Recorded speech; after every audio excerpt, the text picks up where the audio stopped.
During a sporting season, there are times when everything comes together. Everything that has been developing, everything that has been suspected, everything that supporters have been fervently praying would not come to pass, and everything that detractors have been warning against. Everything happens in a single game, condensed and focused into 40 minutes of regular play, and as many grueling minutes of overtime are required. Clark backing up and dropping a three. Rookie out of Australia. Here is Clark.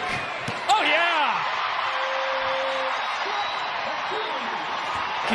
Here from Indianapolis, Caitlyn Clark sends us to overtime because Sonia Citron.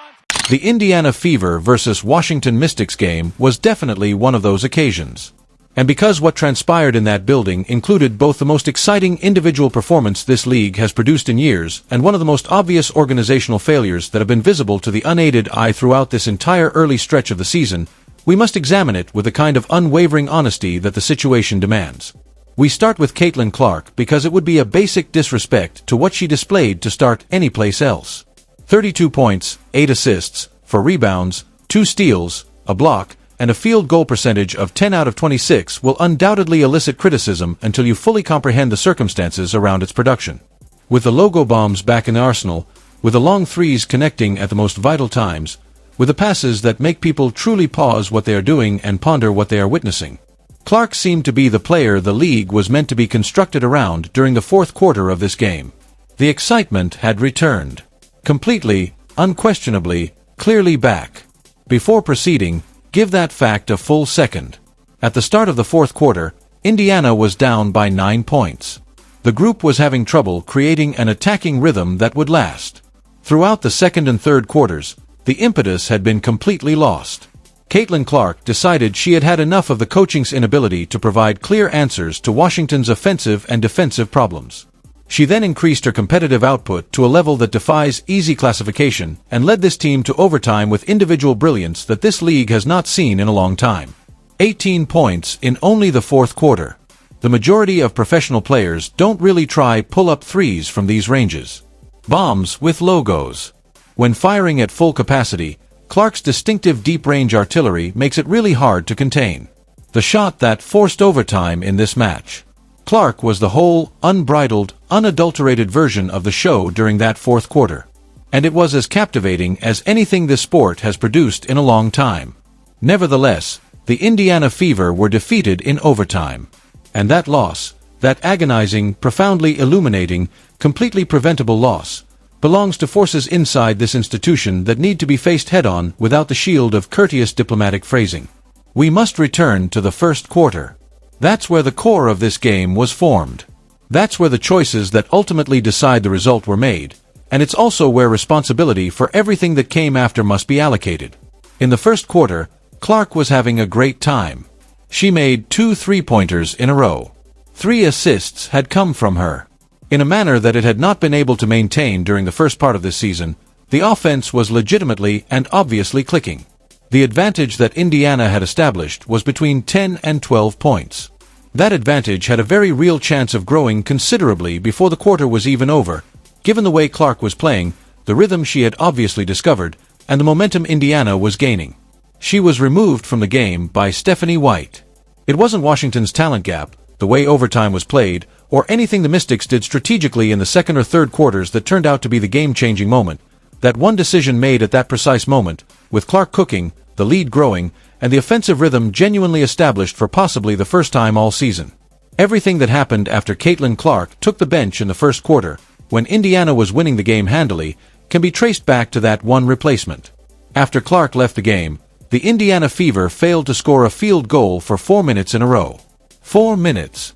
Total paralysis on the attack. The 12-point advantage had vanished. The advantage had shrunk to just 1 point by the time the injury was thoroughly evaluated and Clark was put back into the lineup. The Washington Mystics had totally reversed the momentum Indiana had gained from Clark's heroics, turning a comfortable lead into a one-possession contest. As all of this was going on, Clark remained on the bench and watched as the lead she had established vanished, possession after possession.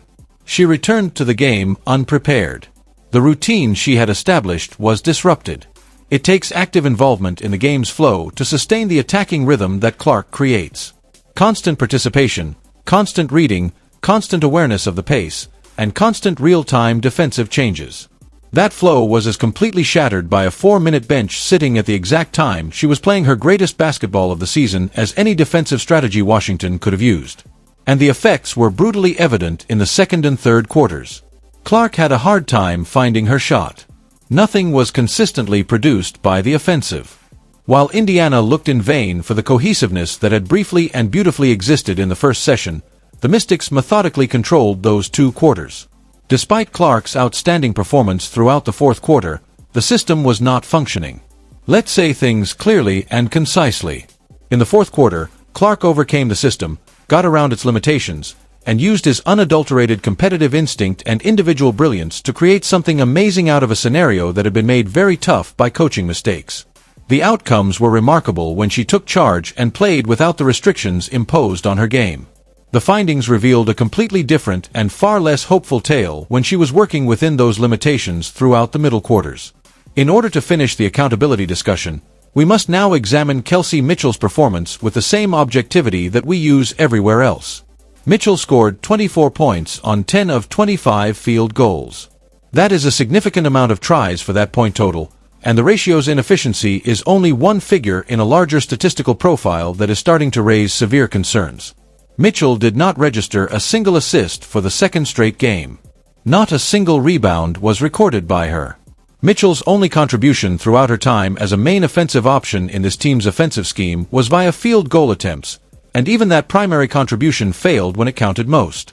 When Indiana had a real chance to take the lead in overtime, Mitchell missed a wide-open layup, not a contested shot, not a challenging angle under defensive pressure, and then, as she stood at the free throw line with a chance to reduce the deficit to 1 possession, she missed both of her attempts.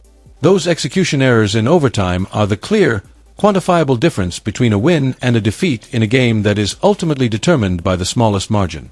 During these early games, every other rotation member on the club has earned an assist. Monique Billings discovered colleagues. Sophie Cunningham discovered teammates.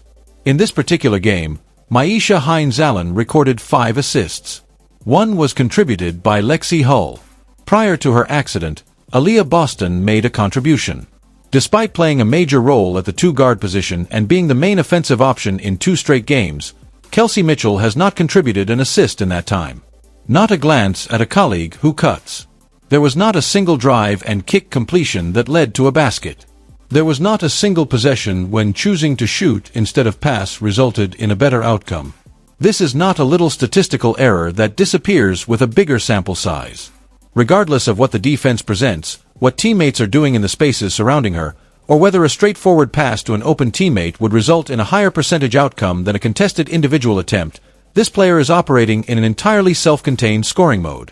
The total lack of playmaking impact over the course of consecutive games requires organizational responsibility, something this front office has not yet been ready to publicly deliver for a player having the sort of offensive opportunity and financial commitment that Mitchell is receiving.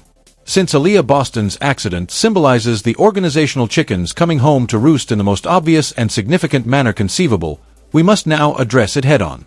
During this game, Boston sustained a lower leg injury and was unable to return. She was already dealing with physical issues going into this season, and now, at a time when the club cannot afford it, she has been further hampered.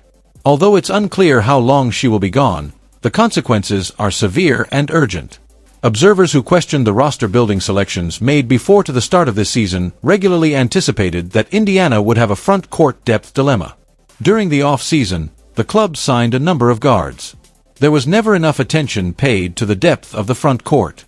This season's backup big scenario was often criticized for being inadequate. At the time, organizational decision-makers disregarded the worries. Now that Boston could not be available for a long time, Indiana's only inside alternatives are Monique Billings and Myisha Hines-Allen. Furthermore, neither player has the defensive presence, rebounding power, or rim protection that a true backup big man must give when the main center is unable to play, despite the fact that both players put out sincere effort and possess certain skills. Washington thoroughly revealed this weakness. Throughout the second and third quarters of this game, the Mystics physically dominated Indiana's interior by going 3 bigs deep in their rotation. Teams with true interior depth will constantly punish you in the paint if you lack the length to regularly challenge shots at the rim and the bodies to physically match up in the rebounding battle. That's just what Washington did. Before free agency had ended, Deirdre Doyd was determined to be unfit for a competitive team's backup center position. That assessment was correct, and now that Boston's health is in jeopardy, the effects of those building choices will influence the competitive landscape in the next weeks in ways that the front office cannot avoid or downplay via corporate propaganda. The front desk received a warning. The cautions were disregarded. Now the bill is here. There is one more aspect of this game that cannot be overlooked without close inspection, and it may be the contest's most illuminating piece of information. Caitlyn Clark did not have control of the ball during overtime, when the game was on the line and the last possession would determine whether Indiana won or lost. Take a time to think about what it implies. Clark had just put on the most thrilling effort this team has seen this season in the fourth quarter. The points that allowed for overtime had been directly produced by her. During the first 9 minutes of the fourth quarter, she was the player who showed that she was performing at the best level of any player on the field. By all quantifiable standards, she is the team's most dangerous attacking player. Furthermore, she was not supposed to have the basketball in her hands on the last possession in overtime, which was the point that separated the win and loss columns. The conclusion that Caitlyn Clark is not the best option to have the ball when the game is on the line in overtime is not supported by any tactical framework, defensive scheme analysis, or situational basketball reasoning. The fan base and the analytical community are entirely, utterly, and appropriately disturbed by that choice, regardless of the reason that may be offered. It says something about the coaching philosophy and organizational hierarchy of trust at work inside this business. The game is over. The outcome of overtime is irreversible. However, the substitution in the first quarter that turned a 12-point lead into a 1-point deficit in 4 scoreless minutes, 2 games in a row without a single assist from a player who was given plenty of offensive opportunities and a substantial financial investment, a roster that was not built to withstand the loss of its starting center, and a final overtime possession that avoided the best player on the floor were all factors that contributed to that outcome. The last buzzer is not the end of accounting. It builds up. This game's fourth quarter effort by Caitlyn Clark was the most thrilling, long-lasting individual performance this league has seen in recent years. The logo bombs had returned. The vision was working at peak efficiency. She displayed all of the competitive zeal and shot-making prowess that made her the most commercial and competitive attraction in women's professional basketball. And all of that was almost sufficient to get beyond every obstacle that the roster building and coaching had put in its way. When you lose in overtime by a margin caused by individual execution errors and substitute choices, very nearly is insufficient. And before this season defines itself in a way that even a player of Clark's extraordinary ability cannot undo on his own, this franchise must honestly and urgently address the organizational decisions that are represented by the gap between what Clark produced and what the final result required. It's still early in the season. Much of what happens next in terms of competition will depend on Boston's injury. Modifications are feasible. Corrections can be made, but there is a limited amount of time during which they won't have detrimental long-term effects. And the pattern that has emerged from these first games, visible, recorded, and becoming more noticeable with every game that goes by, tells a tale that is easy for anybody who is paying attention to understand. The only unanswered issue is whether those in charge of altering that narrative are also reading it.